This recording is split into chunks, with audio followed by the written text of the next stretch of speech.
今仔桃园机场嘛，预估会有12.7万人次哦。大部分民众嘛拢比平常时较早去机场。旅游协会嘛建议自由行的旅客哦，上好就爱买旅游不便险，万一行程有状况哦，还有保障。古人山也个在新野发糖啊，特别过年桃园机场充满年味，出国旅客拢感觉老这个欢喜。 他们看到财神爷就被吸引过去。我在免税店买东西，他就说：“妈妈，我要来看表演。”免税店为了在过年期间提供旅客热情的一个过年的气氛，所以特别邀请了我们的舞狮团。根据预报，过年连假前一天，桃园机场旅运量有17.7万人，旅客数分大部分顺利。不过，真侪旅客是烦恼，过年期间出口人较侪，大部分也是提早3点钟到机场。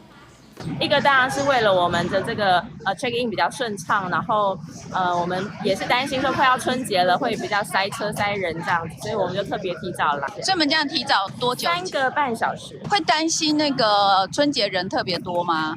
会啊，每年的话大家都可能会选择出国，国内的旅游都太贵了。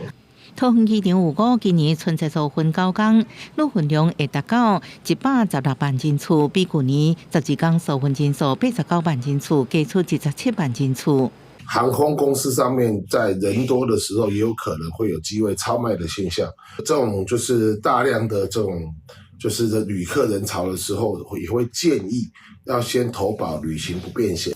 机场人多，旅游业品保协会除了呼吁机场服务量能也要对调，也提醒旅客除了提早报到以外，也要再三确认机会特殊参试者的资讯。各建议自由行旅客爱加买旅游不便险，另外班机客客也可能临时改登机门，提醒旅客都要注意。记者综合报道。